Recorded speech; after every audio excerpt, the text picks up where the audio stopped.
Bismillahirrahmanirrahim. Assalamualaikum warahmatullahi ta'ala wabarakatuh. Alhamdulillahirrabbilalamin. Wabihi nasta'in wa ala umri dunya wa din. Wassalatu wassalamu ala asyrofil anbiya'i wal mursalin wa ala alihi washabihi ajma'in. Amma ba'du.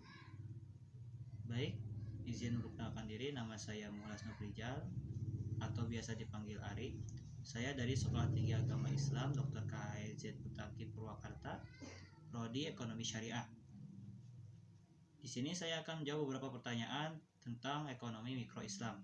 Sebelumnya izin kepada dosen pengampu ekonomi mikro Islam ini, yaitu Ibu Ade Irfi Nurul Husna MAB. Baik, kita langsung saja masuk ke pembahasan kita hari ini. Di sini ada beberapa poin. Poin pertama ada beberapa poin. Di antaranya tentang ekonomi mikro Islam, juga ada tentang kebutuhan, tentang konsumsi juga, ada juga tentang produksi dan juga biaya. Baik, ekonomi mikro Islam, seperti yang kita ketahui, ekonomi mikro itu terbagi ke dalam dua ya. Ada ekonomi mikro menurut Islam dan juga ekonomi mikro menurut konvensional. Menurut Islam, setiap individu itu menjalankan kegiatannya itu menurut prinsip Islam. Baik dari segi pekerja, investor, ataupun penjual, itu harus menganut prinsip Islam. Lalu menurut konvensional, itu setiap individunya itu tidak menggunakan prinsip Islam atau biasanya menggunakan norma atau perspektif dari individual tersebut. Jadi menurut mereka hukum itu mereka yang ngatur sendiri. Perbedaannya itu untuk ekonomi mikro ini, untuk Islam itu menggunakan syariat Islam. Baik itu apa sih ekonomi mikro Islam itu? Yaitu mengikuti hadis, mengikuti Al-Quran dan hadis. Sedangkan ekonomi mikro Islam itu sedangkan ekonomi konvensional itu mengikuti dari hukum, norma, ataupun undang-undang.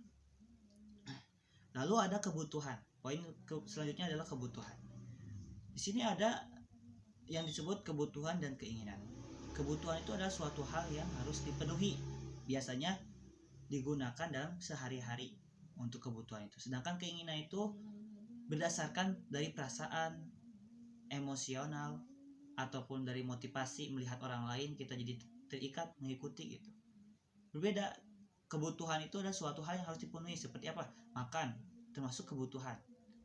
Kalau misalkan masa lihat orang lain kita harus makan juga, tidak.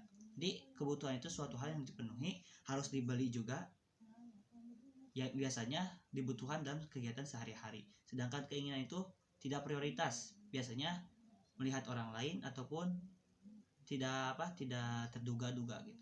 Untuk keinginan itu biasanya muncul dalam diri sendiri ketika ada suatu hal yang membuat kita tertarik untuk keinginan itu.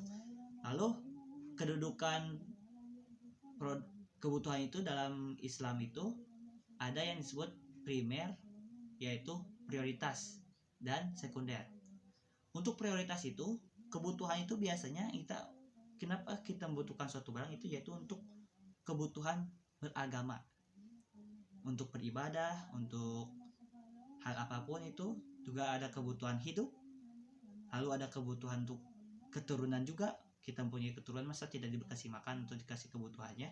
Juga ada kebutuhan akal agar bisa berpikir, dan juga ada kebutuhan harta. Lalu kita masuk ke poin berikutnya tentang konsumsi. Nah, anjuran konsumsi itu adalah memanfaatkan setiap barang yang Allah berikan kepada kita untuk kita pergunakan sebaik-baiknya. Allah memberikan kita harta, kita gunakan, kita konsumsi. Baik itu bisa dijualkan ataupun dimanfaatkan. Lalu faktor-faktor untuk konsumsi itu apa? Yaitu untuk menjaga amanah dari Allah. Kita mengkonsumsi itu diperintahkan. Karena setiap harta atau setiap hal yang ada di dunia ini adalah milik Allah. Jadi kita harus bisa memanfaatkannya sebaik-baik mungkin dan kita pergunakan, kita konsumsi. Lalu poin selanjutnya ada produksi. Artian produksi itu apa? Yaitu di mana proses menciptakan atau memproduksi suatu barang untuk memenuhi kebutuhan seseorang. Lalu cara kita memproduksi juga harus halal atau menurut syariat Islam, baik dalam bahan baku, baik dalam produksi maupun dalam bahan atau barang yang diproduksi tersebut. Lalu ada tujuan anjuran produksi. Tujuan produksi itu adalah untuk memenuhi kebutuhan masyarakat. Biasanya kita kan tujuan produksi itu adalah apa? Untuk poya-poya atau untuk masyarakat. Jadi kita harus melihat dalam segi keuntungan, karena Islam itu mengajarkan untuk keuntungan bersama, bukan keuntungan pribadi. Berbeda sama konvensional. Tujuan konvensional itu produksi untuk kepentingan pribadi, menghasilkan harta untuk dirinya sendiri. Sedangkan untuk Islam, kebutuhan itu untuk produksi itu adalah untuk memenuhi kebutuhan masyarakat, kebutuhan bersama gitu. Lalu ada biaya. Di sini biaya itu ada eksplisit dan implisit. Kalau eksplisit itu adalah biaya yang tidak terlihat atau di luar. Kalau misalkan implisit itu biaya yang terlihat atau di dalam. Seperti contoh, kita melihat kas ya. Kita sebelum berbelanja kita harus membuat daftar dulu kan. Kita membuat daftar untuk membeli suatu barang, kita buat daftar untuk berbelanja.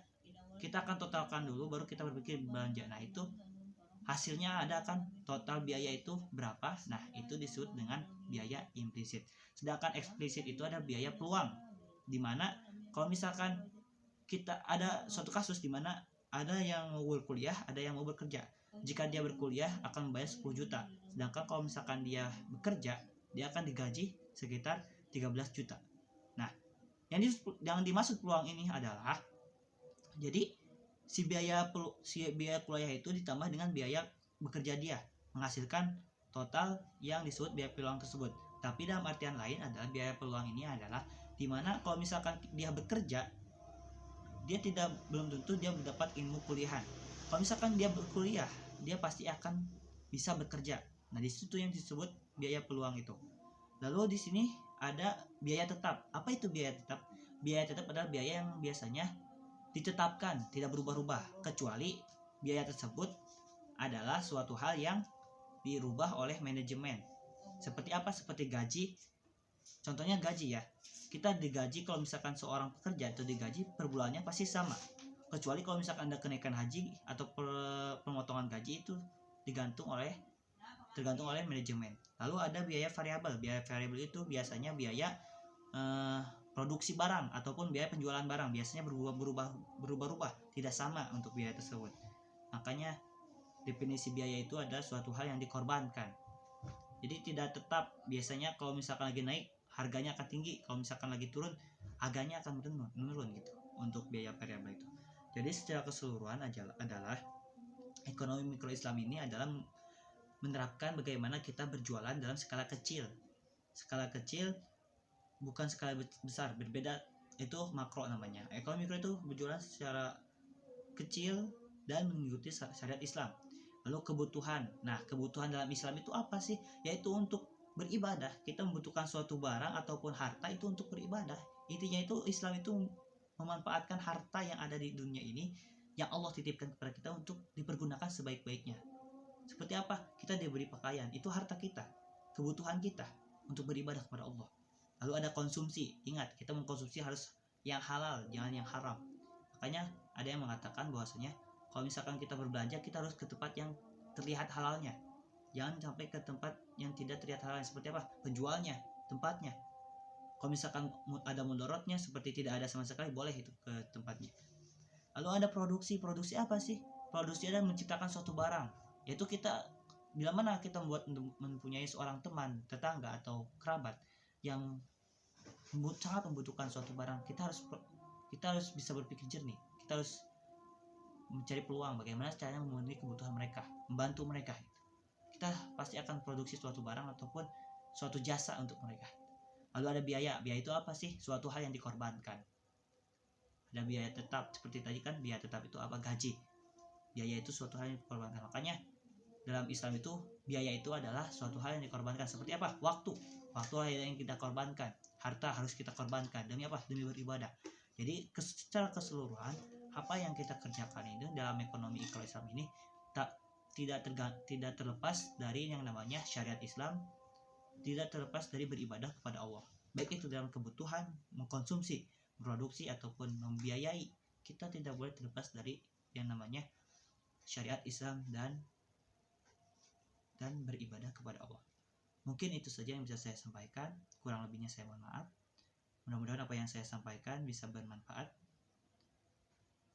Sekian dari saya, terima kasih. Wassalamualaikum warahmatullahi wabarakatuh.